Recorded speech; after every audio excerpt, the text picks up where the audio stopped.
우리 교회가 이제 다음 주일 17일이 되면 우리 장로님 광고해 주신 대로 장로님 5분 그리고 안수 집사님 10분, 권사님 20분을 선출하기 위한 공동의회를 하게 됩니다.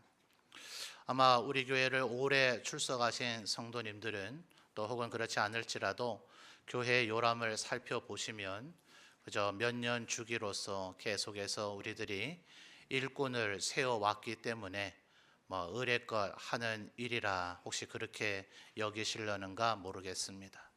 또 혹은 보시기에 따라서 이미 우리 장로님 또 안수 집사님 권사님들이 어느 정도의 인원이 있으시기 때문에 굳이 더 그렇게 선출을 할 필요가 있는가 이런 생각을 하실 수도 있을 것 같아요. 그러나 저는 이렇게 되는 것이 참 감사한 일이라고 생각을 합니다. 지금 이 시대에 세상이 얼마나 척박해져 가고 날이 갈수록 악해져 가는지, 사람들이 신앙생활을 잘 하려고 하지 아니하고 예수 믿던 사람들도 이제는 배교하거나 교회를 등지고 있는 그런 시대이고, 사회적인 여론이 끊임없이 유독 불교, 이슬람교 등에 대해서 보다는 기독교에 대한 적개감을 가지고 가능한 비방하려고 하는 그런 분위기를 나타내 주고 있습니다. 그러다 보니 저희 같은 목회자들끼리 그저 사석에서 자조 섞인 현실이 그렇기 때문에 하는 이야기가, 지금 이 시대는 현상 유지만 해도 교회 규모나 인원이 줄어들지 않고 현상 유지할 수만 있어도 목회를 잘하는 것이다, 이렇게 말할 정도의 분위기가 우리 가운데 있습니다.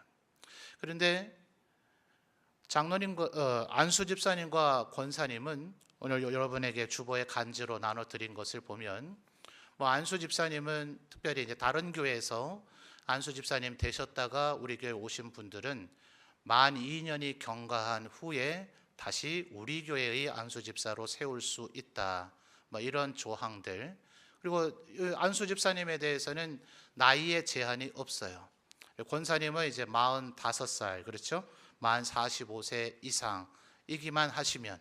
그러나 안수 집사님에 준해서 이분들도 역시 우리 교회에 출석하신 지 2년 이상은 돼야, 그래야 우리 교회가 어떤지를 알아서 돌아보고 살필 수 있기 때문에 그런 조건을 가지고 이제 투표를 하게 됩니다.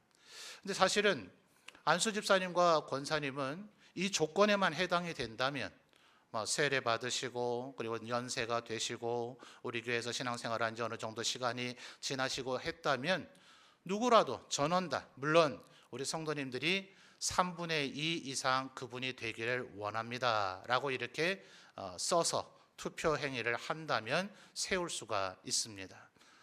통례적으로 어떤 적절한 숫자를 우리 장로님들이 고민하시고, 또 3분의 1을 넘는다는 것이 그렇게 쉬운 일은 아니기 때문에 10분, 20분이라고 이렇게 정하기는 했으나 얼마든지 더 세워도 됩니다. 50명, 100명 세워도 되지만 장로님들에 한해서는 그 교회 세례교인 25명당 한 분씩을 세울 수 있는 인원의 제한이 있어요.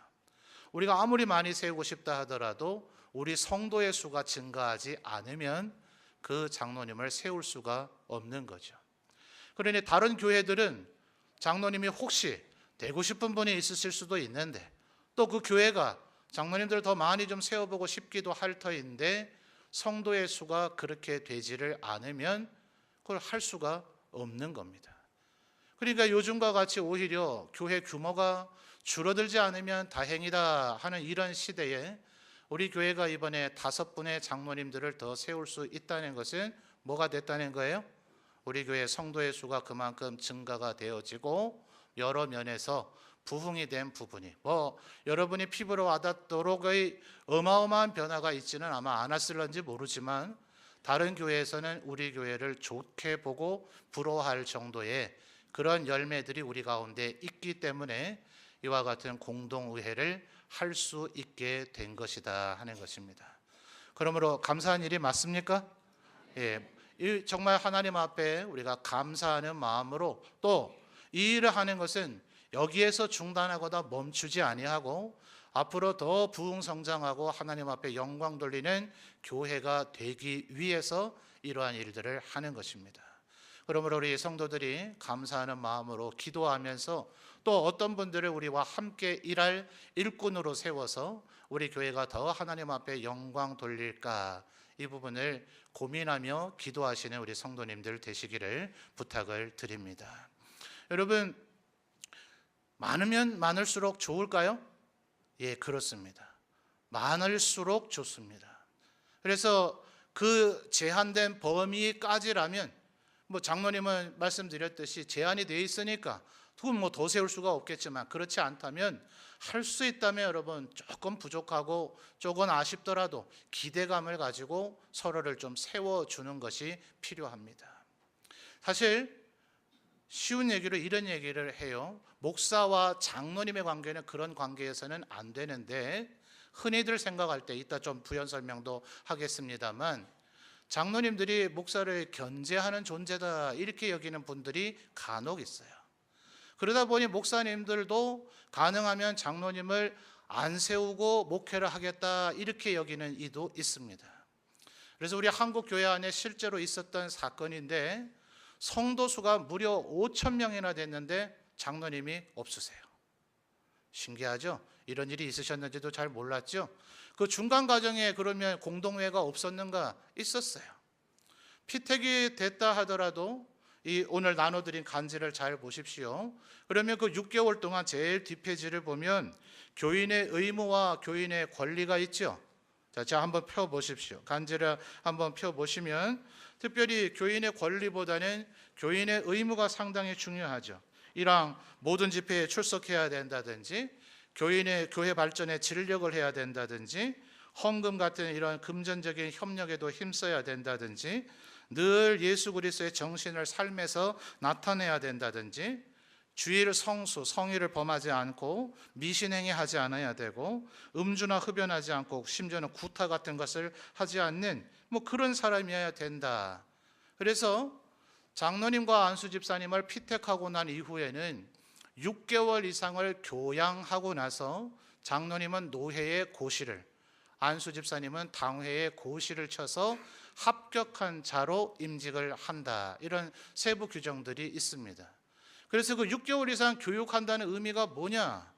바로 이런 세부적인 부분을 제가 짚어드리는 거예요. 음주하고 계시다면 이제는 끊으셔야 됩니다. 혹시 미신행위를 아직 하고 계시다면 이제는 끊으셔야 됩니다. 앞으로는 모든 예배 시간에 가능한 참석하셔야 됩니다. 하나님 앞에 일정 부분 이상 11조 의무 정도뿐만이 아니라 감사헌금들도 하셔야 됩니다. 교회 어떤 형태로든 사역에 반드시 일부분을 감당하셔야 됩니다 하는 이런 것들을 제시를 할 때에 본인이 내가 정말 이것을 감당할 수 있을 것인가를 고민하면서 본인이 수락을 하고 난 후, 그래서 임직식을 거행해서 임직이 되는 겁니다. 우리 성도님들은 다음 주에 그냥 피택돼서 3분의 2 지지만 나오면 된 줄로 생각하시는데 아니에요. 안 돼요. 6개월의 그런 모든 과정들을 거쳐서 임직을 하고, 제가 이 강단에서 점천제일교회 당회장인 제가 아무개를 우리 교회 장로님이 된 것을 공포하노라라는 공포가 됐을 때 비로소 그분이 장로님이 되시고 집사님이 되시고 하는 겁니다. 그런데 이 목사님이 5,000명이나 되는데 아마 모르긴 모르지만 막 교회를 자기 마음대로 하고 싶은 그런 마음이 있으셨나 봐요. 본인이 개척하셨기 때문에 더더욱 그런 마음이 있으실 수도 있었겠죠. 그래서 공동회를 했음에도 불구하고 여러 차례 임직까지 되지 않도록 여러 가지 이유가 있어서 그런 일들이 반복되다가 끝내는 이 목사님이 감옥에 가는 일까지 벌어지고, 그 교회는 거의 대부분이 흩어지고 아주 소규모의 교회로 전락해져 버리는 그런 안타까운 일이 우리나라 대도시에서 한 10수년 전에 벌어졌던 일이 있습니다. 왜 그런 일이 벌어지는가? 여러분, 하나님께서 모세 같은 선지자들을 하나님이 주의 종으로 부르셔서 그들을 세울 때에 이 시내산에서 십계명을 받을 때에 하나님이 직접 나타나시자 하나님의 백성들이 떨었습니다. 고대의 예를 들어 노아라든지 아브라함이라든지 야곱 같은 이런 이들은 하나님을 직접 환상 가운데 혹은 하나님의 사자 신약자들은 그래서 구약에 나타나신 예수 그리스도다 이렇게 표현을 하는데, 하나님을 만나서 대화를 하기도 하고 심지어 야곱 같은 이는 하나님과 씨름을 해서 그곳의 이름을 브니엘, 내가 하나님의 얼굴을 보았다 이렇게까지 표현을 합니다. 그러나 이스라엘 백성 전체 앞에 나타난 하나님은 그 영광과 권위와 위엄이 얼마나 대단하셨는지 그 신의 산 전체가 마치 지진이 나는 것과 같고 곳곳에서 불붙는 현상들이 나타났다. 백성들이 두려워 떱니다.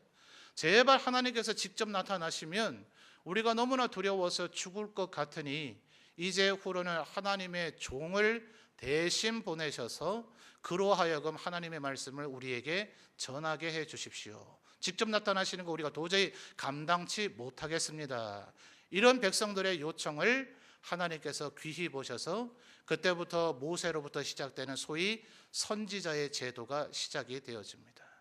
그리고 그것이 신약시대의 사도들로 이어지고 교회 역사 가운데서 교회 지도자들이 교황화되어지는 일이 일어나게 됩니다.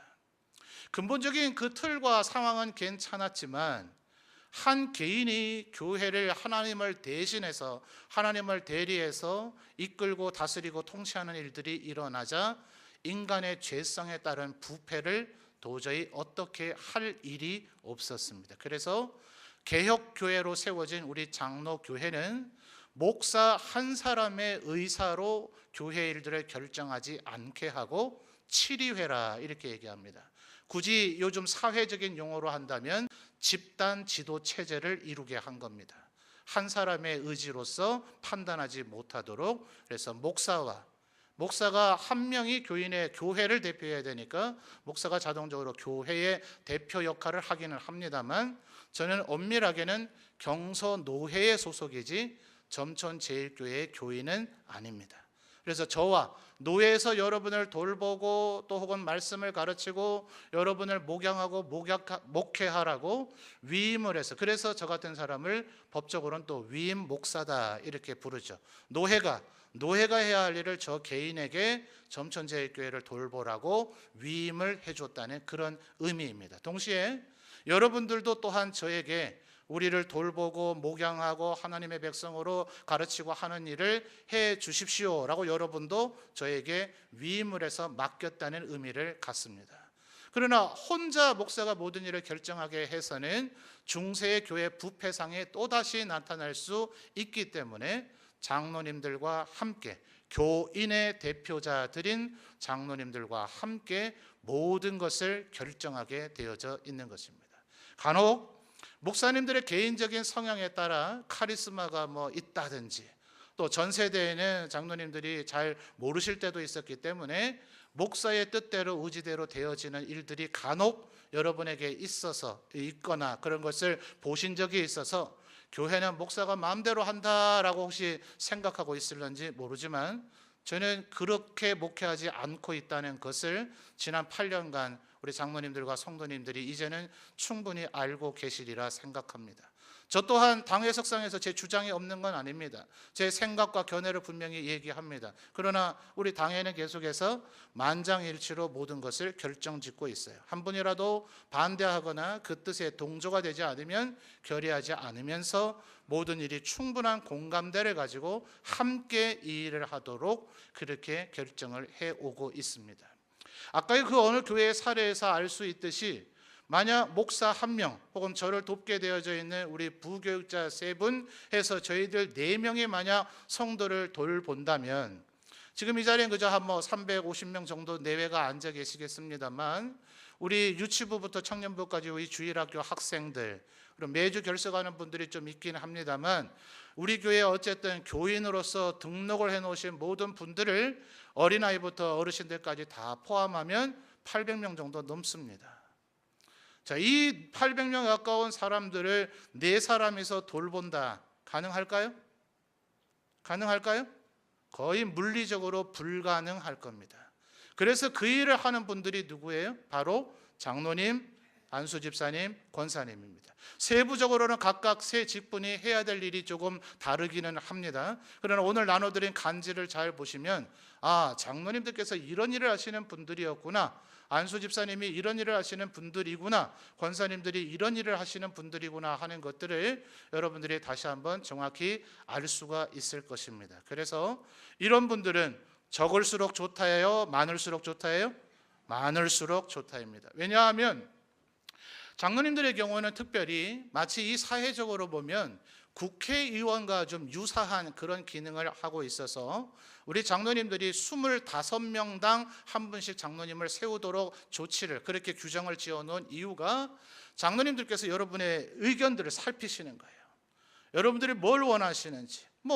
장로님들도 늘 동떨어져서 저와 당회만 하시는 게 아니라 여러분과 함께 구역에도 소속되어 있으시고, 여러분과 함께 전도회 활동도 하시고, 여러분이 일하시는 사역 부서에 다 들어가 계시고, 특별히 어떤 부서들에는 각 기관의 고문으로서 그 기관이 뭘 원하고 있는지, 어떤 고충이 있는지, 어떤 원함이 있는지를 당회에 와서 전달되어지는 연결고리의 역할을 하고 있기 때문에 한 분이서 저와 함께 이 큰 공동체를 돌보고 살피고 하는 것보다는 인원이 많을수록 더 잘 살펴지겠습니까? 아닙니까?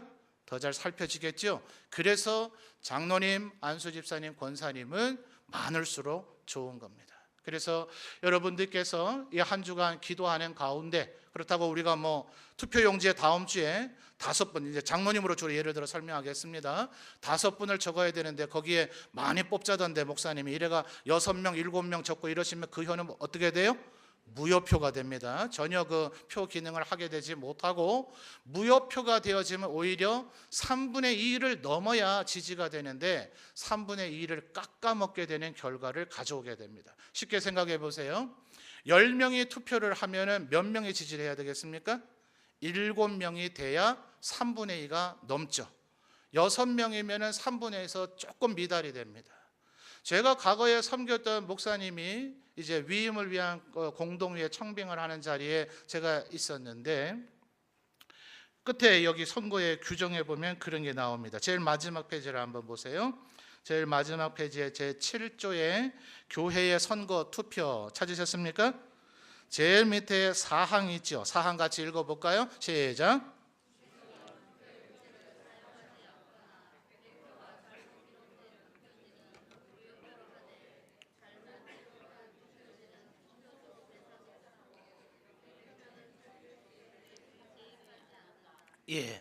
예를 들어 이런 겁니다. 10분이 투표를 했다 칩시다. 근데 한 분이, 여러분 제 이름이 뭐예요?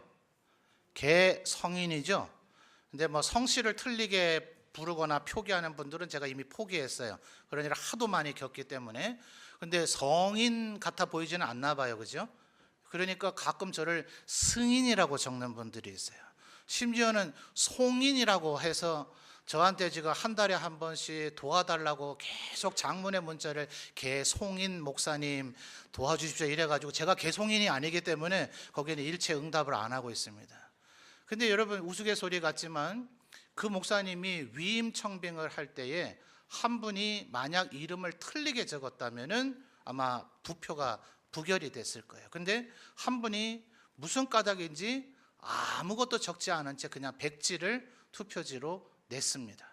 자, 10명 중에 6명은 찬성표를 했는데 한 분은 찬성도 아니고 반대도 아닌 백지를 냈어요.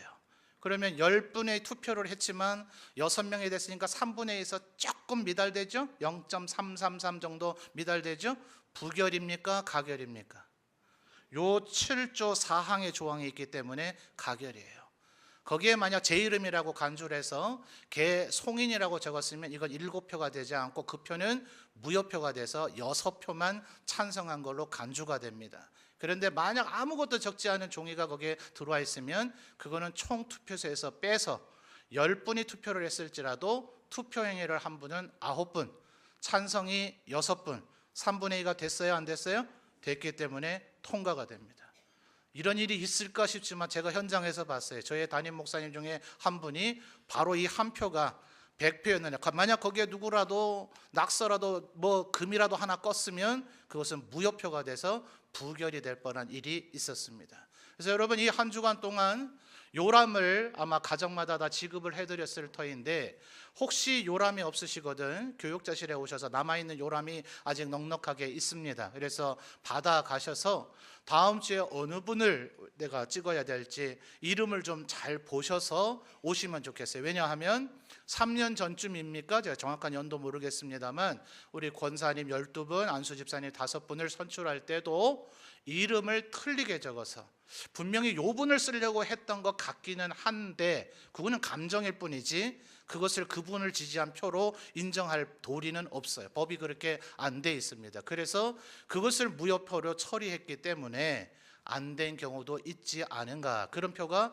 의외로 굉장히 많았습니다. 그래서 성도님들 기도하시는 가운데 누가 우리 교회를 함께 섬기는 일꾼이 될까? 한 주간 기도를 많이 힘쓰시는 우리 성도님들 되시기를 주님의 이름으로 축원합니다. 여러분 그래서 저도 한 3일간 기도하고 오려고 하는데요.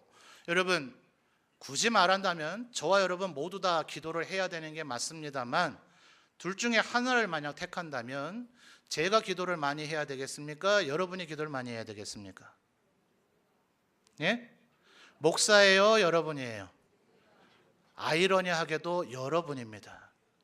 제가 투표를 할 수는 있어요. 해도 되긴 합니다. 법이 금하고 있지는 않습니다. 그러나 아까도 말씀드렸듯이 제가 점천제일교회를 섬기고 있고 제가 늘 여기 있고 싶기는 할지라도 저는 법적으로는 경선노회에 소속된 자이지 점천제일교회는 아닙니다. 그래서 여러분들이 여러분의 대표자를 뽑아서 여러분의 교인의 대표자인 장로님들과 제가 함께 우리 교회를 어떻게 섬겨갈지를 결정하는 것이 장로교회의 구조입니다. 그러니까 제가 저의 대표를 뽑는 게 아니라 여러분이 여러분의 대표를 뽑아야 되기 때문에 예수님께서 제자가 500명도 넘으셨죠. 고린도전서에 보면 또 전도대를 보낼 때 70명을 내보내기도 하셨는데 12명을 사도로 택하실 때 누가복음의 표현을 보면 예수께서 밤을 새워 기도하시고 12를 하나씩 부르시니 앞으로 나온지라. 그래서 그들이 사도로 임명되었다 하는 그런 표현들이 있습니다. 그러므로 사랑하는 성도 여러분, 다른 때는 좀 기도를 잘 못하셨을지라도 이 한 주간만큼은 특별히 새벽 기도에 혹시 못 나오실지라도 기도를 많이 하시는 우리 성도님들이 되시기를 주님의 이름으로 축원합니다. 여러분 아까 우리 마지막 페이지 봤던 7조의 1항을 한 번 더 읽어보죠. 오늘 여러분에게 드려야 될 말씀 중에 이것이 제일 중요합니다. 자, 찾으시면 아멘요. 자, 다 같이 한번 큰 소리로 읽겠습니다. 시작.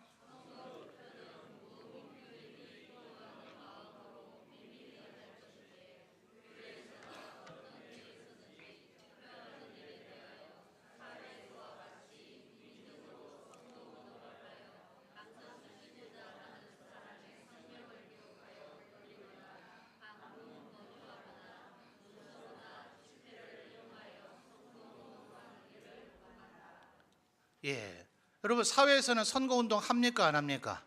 아마 내년에도 지방선거 하게 되면 또 무던히도 교회 찾아오지 않을까 제가 좀 염려도 됩니다. 요즘 초등학생, 중학생들 보니까 뭐 전교 어린이 학생회장 이런 거 하는데도 막 아이들 학교에 등교하는 아이들 앞에서 피켓 들고 막 선거운동을 하더라고요. 저희 집에도 한번 출마해 본 적도 있고 또 뭐 다른 친구 출마한 거에 선거운동 한다 그래서 아내가 그 피켓도 막 만들어주고 뭐 이랬던 적도 있어요. 그래서 사회적으로 볼 때는 선거운동하는 게 상식이죠. 아마 기본으로 되어 있을 겁니다. 그런데 지금 방금 여러분 읽으셨듯이 교회 안에서는 일체 선거운동이 허용된다 안 된다요? 안 되는 것입니다. 왜 그럴까요? 왜 그럴까요 여러분? 비록 투표는 여러분들이 하지만 성령 하나님께서 여러분 한 사람 한 사람의 마음을 감동시키셔서 3분의 2의 표가 모여지게 함으로써 하나님의 뜻이 드러나게 한다고 믿고 있기 때문에 그렇습니다. 그러니까 우리들이 만약 입을 열어서 누군가에게 이번에 누가 돼야 되지 않겠어? 뭐 어떤 교회는 보니까 심지어 이래요. 그래서 제가 오늘 이 예배를 마치고 나면 원례를 하게 되는지라 장로님들께 이번 원례는 차라리 한 주 안 하는 게 안 낫겠습니까? 제가 이렇게까지 제안을 해보기도 했는데 사람인지라 누구라도 이번 우리 전도회에서 몇 분이 나와야 되지 않겠어? 또 뭐 임원이시니까 아무개가 돼야 되지 않겠어? 또 구역 예배를 드리다가 우리 구역에서 나와야 되지, 이런 얘기들을 하시면 돼요, 안 돼요? 안 되신단 말입니다. 만약 다음 주에 3분의 2로 넘어서 피택이 되셨다 하더라도 누구라도 목사님 아무개는 불법 선거 운동을 해서 당선이 된 겁니다 라고 저에게 말씀을 하시면 저는 거기에 대한 처리를 해야 할 의무가 있어요. 그래서 그런 불미스러운 일 생기지 아니하도록, 시험 들지 아니하도록 여러분의 마음은 충분히 누구를 지지하고 싶은 마음도 있겠고 누가 꼭 됐으면 하는 마음도 있겠지만, 누가 됐으면 좋겠다, 누가 되도록 합시다 하는 것은 그 사람이 되는 것을 오히려 방해하는 결과를 초래하게 되고 정말 상상치 못하는 일까지도 벌어지게 될 위험이 있습니다. 덕이 되지도 않고 은혜가 되지 않습니다. 기도하는 가운데 누가 일꾼이 돼야 될까를 잘 하나님 앞에 묻고 그 해답을 들으시는 우리 성도님들이 되시기를 바랍니다. 자, 그렇다면 말입니다. 아마도 여러분들 생각에 내가 그동안 교회 생활을 좀 열심히 활발하게 교제도 하고 했으면 누가 좋은 사람인지 알 텐데 제가 그렇지 못해서 잘 모른단 말이죠. 도대체 누구를 선출을 해야 되는가, 나조차도 잘 판단하기 어렵다는 고민이 드실 수도 있을 것입니다. 그래서 그와 관련해서 여러분이 한 주간 동안 기도하면서 다음 주에 선출되어져야 할 일꾼은 어떤 분들이어야 되는가를 이제 좀 말씀을 드리려고 합니다. 여러분, 오늘 설교 제목이 뭡니까? 일꾼이에요. 그렇죠? 오늘 읽은 본문의 말씀을 보면 38절에 그 표현이 나오죠. 그러므로 추수하는 주인에게 청하여 추수할 뭐요? 일꾼들을 보내주소서 하라. 자, 여러분, 일꾼은 뭐 하는 사람입니까? 어떻게 잘하세요? 1부 때 와서 듣고 컨닝하셨나요? 소문 났어요 벌써? 정확히 대답하셨어요. 일꾼은 뭐 하는 사람이에요? 일하는 사람이에요. 일을 해야 일꾼인 거죠. 그래서 우리 전 세대 목사님들 이 대조해서 설명해 주기 위해서 교회에는 말꾼이나 불평꾼이 있으면 안 된다. 일꾼이어야 된다. 말은 늘 번들어지게 하는 분이 있어요. 자기가 맡은 일을 잘해야 되는데 자기 일은 안 해. 자기 일은 막 소홀해요. 죄송하지만 형편없어요. 딴 사람 맡기면 딱 좋겠어요. 근데 남의 일에 대해서는 말이 많아요. 저걸 왜 저렇게 하노? 저렇게 하면 안 되는데, 이렇게 해야 되는데. 그런 분들 보면 우리 솔직히 마음속으로 이렇게 말해주고 싶죠. 제가 말 안 했습니다. 이쪽에서 너나 잘하세요 뭐 이런 표현이 영화에서 어떤 배우가 했던 멘트이죠. 어느 그분 아직도 교회 목회하고 있는 거 보면 제가 좀 신기하긴 한데 담력이 얼마나 좋은지, 제 동기 목사님이 외국에서 지금 목회를 하고 계시는데 한인교회는 국내보다 조금 다들 어려운 가정 속에서 외국으로 와서 그런지 분위기가 썩 좋지는 않대요. 그런데 이분이 성도님들께 쫓겨나면 어떡하려고 했는지 한 해에 그 교회 표 너나 잘하자 그렇게 표를 하고도 목회를 했는데도 아직도 목회를 잘하고 있는 거 보면 그게 성도님들이 참 다 천사들이신지 아니면 그 목사가 다른 면에서 잘하고 있는지 나중에 만나면 제가 꼭 한번 물어보고 싶기는 합니다. 그래서 여러분, 남의 하는 일에 대해서 이러쿵저러쿵 말을 하는 분들이나 불평하는 분들이 아니라 어떤 분이요? 일꾼. 그저 묵묵히 일을 하는 사람은 말을 할 여가가 없어요. 말을 할 시간조차에도 뭐 하고 있습니까? 일하고 있기 때문에 바로 일꾼이 필요하다 하는 것입니다. 특별히 어떤 일꾼이에요? 35절 말씀을 한번 보십시오. 35절 보면 예수께서 행하셨던 일 때문에 이것을 교회의 모든 지도자들은 이것을 그대로 예수님이 하신 대로 해야 됩니다. 세 가지 찾아봅시다. 예수께서 모든 도시와 마을에 두루 다니사 그들의 회당에서 첫째 뭐예요? 가르치시며, 둘째 천국 복음을 뭐예요? 전파하시며, 모든 병과 모든 약한 것을 뭐합니까? 고치셨다. 한번 따라합시다.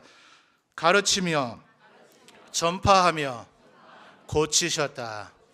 그래서 여러분, 오늘 간지를 잘 읽어보시면 장로님, 집사님, 권사님들이 해야 되는 일들이 바로 이 세 가지 표현들을 다 녹아내고 있습니다. 바로 이런 일들을 하는 분들이구나. 그렇다면 어떤 분을 다음 주에 뽑아야 되겠습니까? 그동안 이런 일들을 묵묵히 잘 해오셨던 분, 지금도 이 일을 잘 하고 있는 분, 앞으로도 이 일이 잘 하실 거라고 보여지는 분들에게 이 일을 맡겨야 되는 거죠.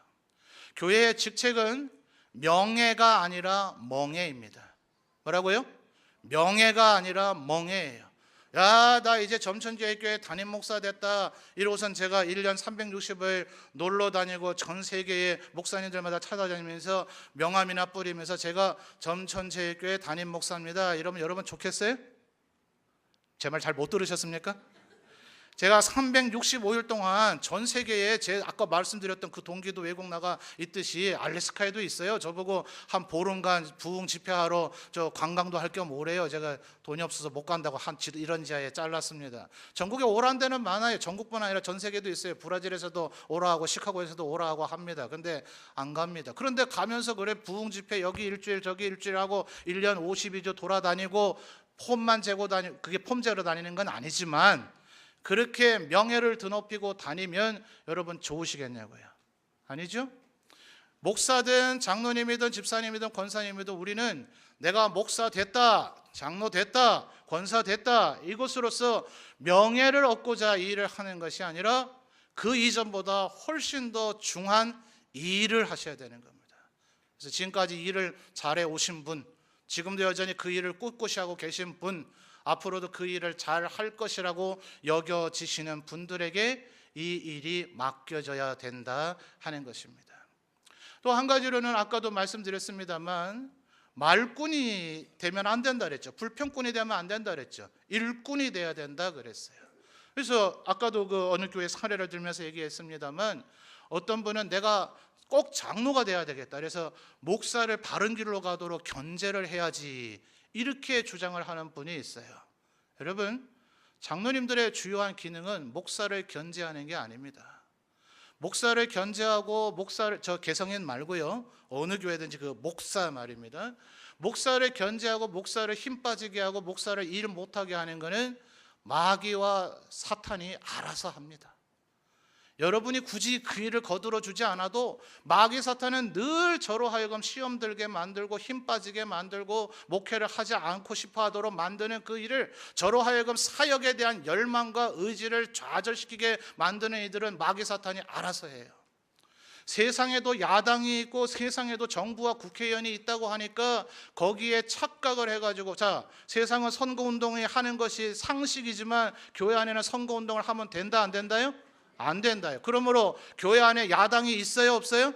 없다고요. 야당은 저 밖에 마귀 사탄이 우리 하나님의 공동체를 힘들게 하고 가로막고 우리를 실패하고 넘어지게 만들려는 걔들이 야당이지, 우리는 함께 힘을 합쳐서 하나님의 일을 해야 되는 이들이다 하는 거예요. 그래서 헌법의 조항을 보면 여기는 지금 목사 뽑는 게 아니기 때문에 그 조항은 안 실어놨습니다만 목사는 장로와 합력을 해서 모든 일을 결정해야 된다 이렇게 표현을 했어요. 그런데 나중에 찾아보시면 장로님들은 목회자의 일을 협력한다 이렇게 되어 있고요.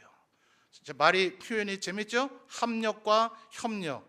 이것이 지금 영미권에서 만들어져 있던 장로교회 헌법을 우리나라의 것으로 번역하면서 우리 조선 예수교 장로의 시절 동로회와 총회를 걸칠 때에 이 총회의 초안이 작성이 된 겁니다. 그래서 그것들이 이제 계속해서 수정과 우리 한국 정서에 맞는 이런 발전 과정을 겪어왔는데 그 초안 골격은 영미권의 헌법을 번역한 거예요. 그런데 그 번역을 할 때 물론 원어의 어휘도 다르지만 한국어로서 그 번역하는 어휘를 합력과 협력이라고 하는 그 절묘한 어휘를 쓴 겁니다. 안수 집사님들은 마찬가지로 목사와 장로에게 합력을 하되 당회의 지도를 받는다 이렇게 되어져 있어요. 그래서 어차피 집사님과 권사님들은 하시게 되는 모든 일들을 당회의 지도를 따라 해야 됩니다.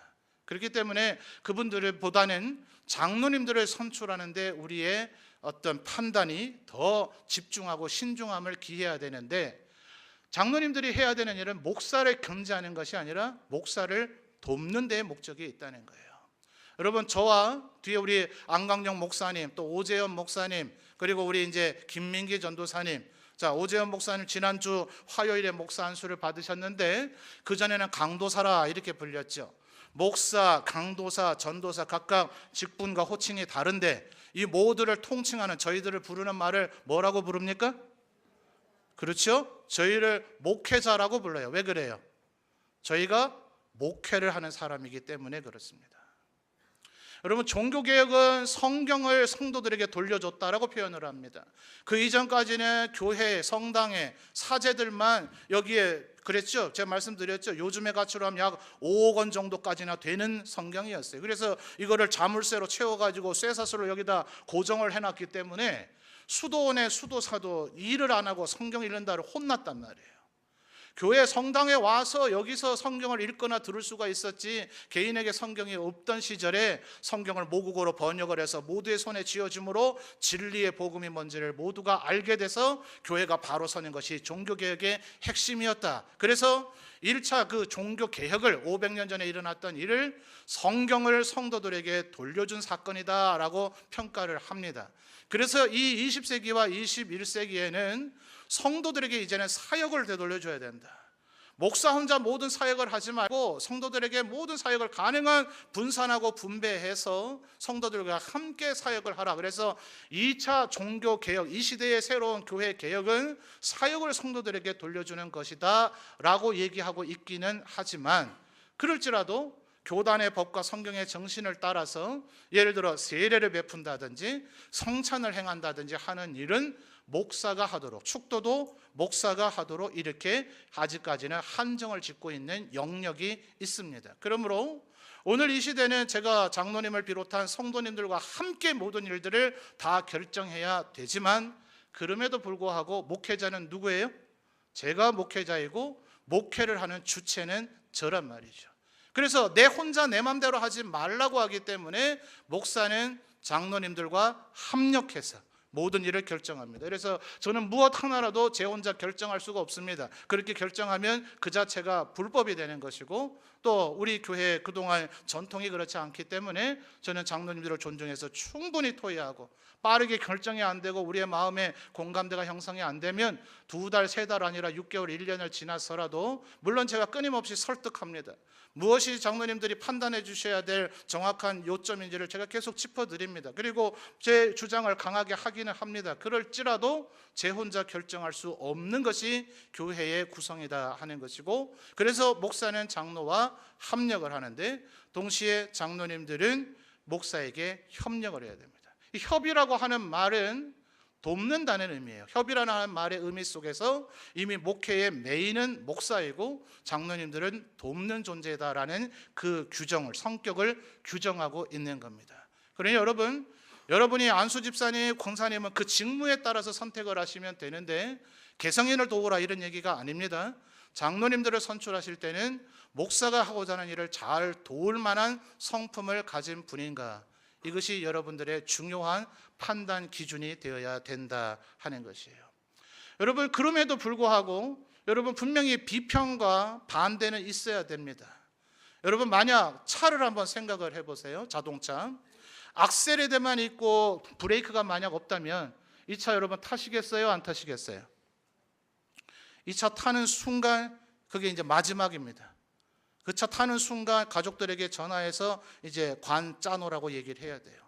브레이크가 없다면 자동차는 살인기계지 자동차가 아닙니다. 그래서 역설적으로 자동차는 달리기 위해서 스스로 움직인다 해서 자동차라고 불리지만 자동차에서 제일 중요한 건 브레이크입니다. 이 차를 만약 세울 수가 없다면 한 번 타고 난 후에는 영원히 내릴 수가 없는 거죠. 그래서 긍정적으로 달리게 하는 악셀에다만 중요한 게 아니라 그것을 멈추게 하는 브레이크도 중요합니다. 그런데 만약 악셀에다는 하나인데 브레이크가 10개, 20개가 된다면 이 차 움직여요? 안 움직여요? 모두 다 브레이크를 밟고 있다면 아무리 악셀에다를 세게 밟아봐야 엔진에서 연기가 나다가 끝내는 불이 나버리고 말 거예요. 한치도 못 나가죠. 1cm도 못 나가죠. 그래서 그것은 더 이상 자동차라 부를 수가 없게 됩니다. 그래서 누구라도 독주하고 폭주하지 못하도록 반대 의견도 제시하는 것 중요합니다. 그래서 우리들 사이에서는 늘 이견을 얘기하고 반대 의견을 얘기하는 사람을 조금 터부시하는 경향이 있습니다. 아니, 그렇지 않습니다. 그들의 의견도 충분히 들어야 됩니다. 충분히 들어보고 생각해보고 존중을 해서 내가 미처 생각하지 못하고 판단하지 못했던 각도에서의 시각을 그가 제시해 줄 수 있다는 것을 늘 인정할 수 있어야 됩니다. 그럼에도 불구하고 특별히 교회 공동체는 악셀에다가 많아야 돼요? 브레이크가 많아야 돼요? 악셀에다가 많아야 된다 하는 겁니다. 그래서 중직자들은 특별히 목회자와 함께 교회를 이끌고 가야 될 존재이기 때문에 브레이크 존재가 아니라, 부정적인 존재가 아니라 긍정적인 사고를 갖고 있는 이들을 지도자로 선출을 해야 된다는 거예요. 똑같은 논리입니다. 사람이 하늘을 날 수 있겠습니까? 말도 안 되는 생각이죠. 그런데 사람이 하늘을 날 수 있다는 무한 긍정의 사고를 가진 사람들이 뭘 만들어냈어요? 그들이 비행기를 만들어냈어요. 그런데 비행기를 타는 사람 중에 꼭 보면 부정적인 생각을 하는 분이 있어요. 이 비행기가 얼마나 안전하게 만들어냈는데도 불구하고 이 비행기 언제 추락할지 모른다. 이 사고를 갖고 계신 분이 뭘 만들었을까요? 그들이 낙하산을 만들었어요. 그래서 여러분, 얼마든지 이런 사례를 대드릴 수가 있습니다. 그래서 우리에게 긍정적인 사고만이 100% 좋고 부정적인 사고는 하나도 쓸데없다라고 단정 지을 수는 없습니다. 그러나 마찬가지로 그 비행기 안에 낙하산을 100개 아니라 1000개를 실어놨다 하더라도 비행기가 날아오르지 않는다면 그걸 뭐에 쓰겠습니까? 고철 덩어리에 불과하죠. 혹시나 깜빡 잊어버리고 낙하산을 실지 않았다 하더라도 비행기가 날아오른다면 일단은 최초의 그 비행기를 만들어낼 때의 목적은 달성을 한 것이죠. 분명히 반대는 있어야 됩니다. 비판은 있어야 됩니다. 그러나 교회 일꾼들은 언제나 합력과 협력, 그리고 이 일을 하기 위해서 존재한다 하는 것이에요. 그래서 이 한 주간 동안 여러분 기도 많이 하시는 우리 성도님들 되시기를 주님의 이름으로 축원합니다. 그동안 어떤 분들이 묵묵하게 우리 교회를 위해서 잘 일을 해 오셨고 또 지금도 하고 있고 앞으로도 할 것인가를 잘 헤아려 보시는 여러분이 되시기를 바랍니다. 어떤 분들이 긍정적인 사고를 가지고 불평이나 원망을 하지 아니하고 목회자가 하는 일에 최선을 다해서 협력을 하고 있는가, 또한 이 교인의 임무에서 그분이 될 자격이 있는가, 주의를 잘 지키는가, 주일뿐만 아니라 모든 교회 회집에 최선을 다해서 100% 개근이야 누구라도 할 수 있겠습니까? 만인 그분의 최선을 다해서 동참하려고 하는가, 교회에서 행하고 있는 모든 사역에 동참하고 있는가, 헌금도 열심히 하는가, 성도들을 돌보는가. 성도들을 잘 돌보려면 기본적으로 사교적인 성향이 있어야 되겠죠. 친절하고 사근사근한 그런 활달한 성격인가, 이런 등등을 여러분 기도하시는 가운데 잘 고민하셔서, 그러나 여러분 부족할지라도 기대감을 가지고 하나님께서 우리를 쓰심도 그러했지 않습니까? 바울 사도를 뭐라 그랬어요? 나를 충성되이 여기사. 충성됐다는 말이에요? 아니란 말이에요? 바울 사도 자기 스스로 생각할 때 나는 충성되지 못했다는 거예요. 그러나 하나님께서 나를 충성되다고 간주해 주셨기 때문에 그 기대감 때문에 내가 하나님 앞에 충성스러운 자가 될 수 있었다. 제 말을 너무나 문자 그대로 받아들여서 엄격하게 요람 돋들고 채점표 만들고 이러지 마시고 기대감을 가지고 이분을 세워드리면 하나님께서 또 나만의 뜻으로 되는 게 아니잖아요. 하나님께서 이분을 세우셔서 우리와 함께 주의 일을 감당하게 하시겠다. 이 한 주간 기도하시면서 다음 주에 공동의회가 우리 가운데 감사와 은혜의 축제가 되기를 주님의 이름으로 축원합니다.